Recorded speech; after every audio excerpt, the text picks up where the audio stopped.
As now they wowed audiences with their spellbinding performance at Eurovision, securing 6th place in the competition for Ireland. Sixth place. It's been the best for years.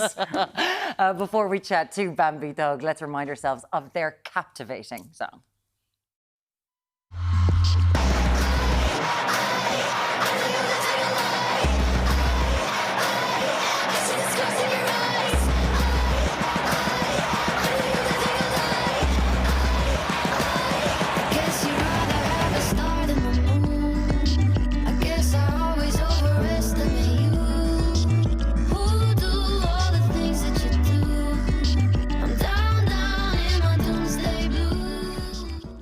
Bambie Thug, good morning. How are you? Good morning. I'm very well, thank you. How are you guys? A pleasure to have you on the show. That song has everything. It's such a juxtaposition, how you go from this strong, visceral energy to this gorgeous, melodic chorus. Beautiful. Before you went, Europe were very into this song already. That must have given you huge sort of hopes and aspirations. It did. It kind of just solidified that I went with the right track, because I really you get 3 minutes on that stage, and I just wanted to throw in a bit of a 3-minute musical of showing all the facets of me. And, you know, it is quite boundary pushing in its content. So I was really happy that it was so well received, and so well received by kids, which was awesome. You know, that's always a great thing when the youth enjoy it, because, you know, they're the future. We should trust them. They love it.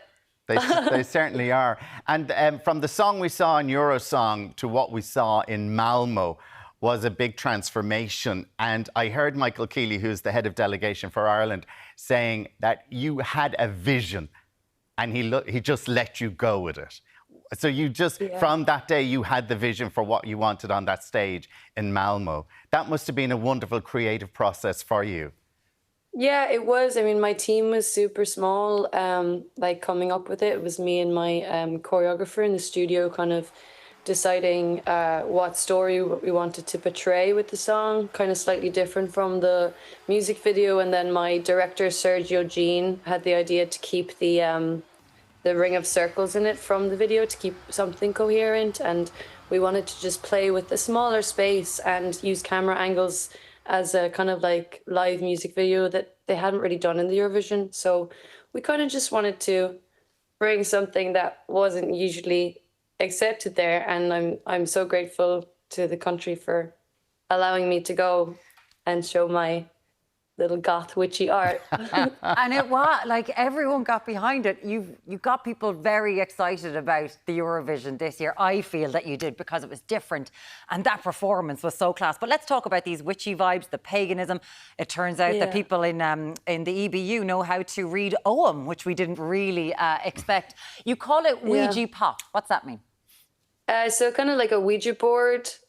You know, I guess the thing with the Ouija board is you don't know what spirit's going to come in. And for my music, I don't know what genre I'm going to feel in the day, or what spirit's going to come into me and write through me. So it also just had a really cool ring to it. And I was like, wow, I like that. I don't like to be put into a certain genre, because I'm a songwriter. I write for other artists and I write for myself. And I'm never going to put boundaries on myself. So basically, I could write anything, and it's Ouija pop just because it's mine. And I mean, there was, as Muireann said, there was great excitement about you going to Malmo, and great excitement about the song. You took us out of the semi-final for the first time in so many years. And then the build up to the Saturday, and then when the votes were coming in, and thank you, Australia, we were back getting 12 points. I know. I have to go to Oz, obviously. They liked me there. Should really go and visit them. I mean, when those votes were coming in, were you surprised? Were you saying, this is justified because we've done such a good job? No, I thought it was justified, you know, and we got quite a few 10s as well, so I was really happy, and I'm actually really happy because the stats are really witchy. We scored 6 in every single vote, like televote, judges vote, and then 6th overall, and then Irish viewers were 600,066. I was like, that's some witchy thing happening. It's all happening. But I suppose we have to talk about the cloud that was over Eurovision. It's always been a political sort of a statement. Yeah. The competition has been involved. It's pushed boundaries. It's a very accepting place. And obviously there were the issues with Israel and what's happening with the Palestinian people in Gaza.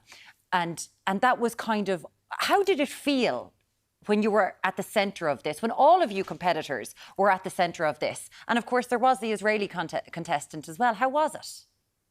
So there definitely was a cloud over it, you know, and like there was a lot of pushback behind the scenes from me and a lot of the other artists. And I just, I mean, it's impossible for me to stay silent because I am pro-justice and pro-peace, and it's very scary how desensitized and disconnected our human race is these days. And, you know, everyone needs their eyes on Rafa right now. And I mean, yes, there's definitely a tinge to it, but what I will say is what I did get out of the Eurovision was the most incredible friendships, you know, like all my queer friends there and everyone, like there's such a love, like it doesn't really have this rivalry type of feeling. It really has, everyone is so supportive, so loving.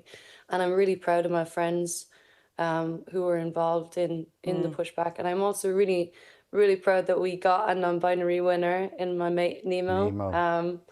You know, like definitely things need a reform, but I think the contestants are what keeps it solid. And Bambie, on the Saturday, there was talk and fear that you mightn't even appear on the Saturday night because you didn't take part in the dress rehearsal on the Saturday. Can you tell us about that?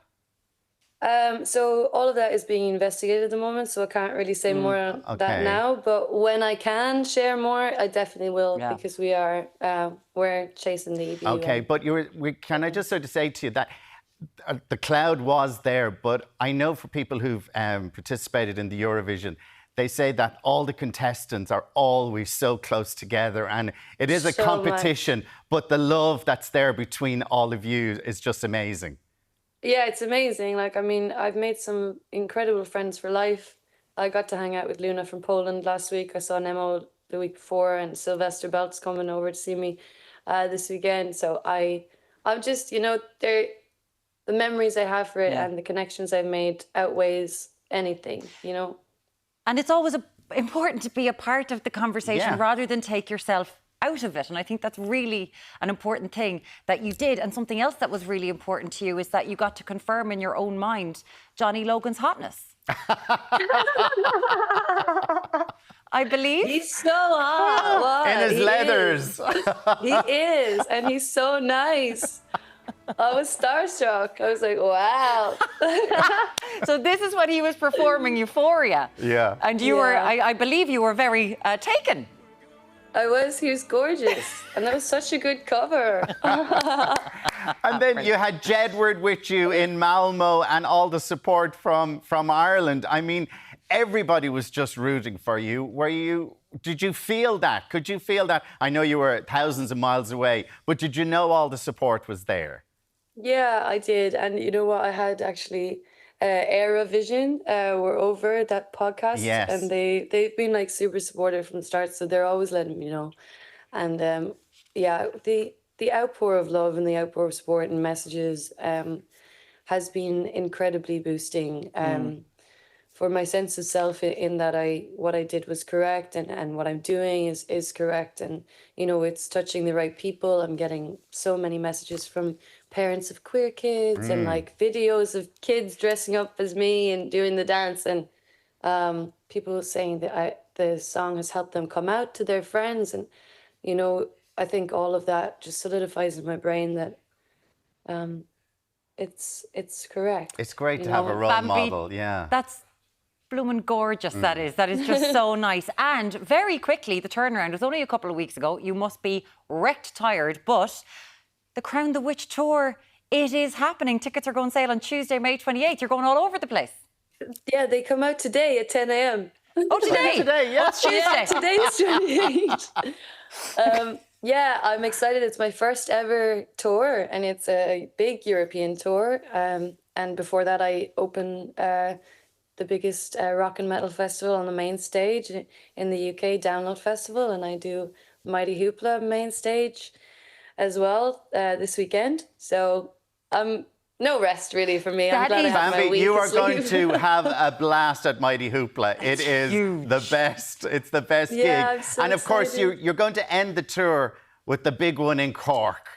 Yeah, of course. I have to Cork boy, like. Cork boy. Did you have, because you're half Swedish, did you have the family there as well? I had I did. My mom and my sisters were there. My aunties actually from Stockholm were down, but I didn't actually get to see them. I barely got to see anyone really, to be honest. They That were running busy. us through the mill with rehearsals. That busy. Well, I'm telling you, the amount of teachers and school friends that are going to be like, Harry Bambi, can I have some tickets for the Cork show? They're coming out of the woodwork. So tickets for the Crown the Witch tour, they go on sale. It is today in 32 minutes. 30 minutes. Yeah, The get your countdown tickets. is on.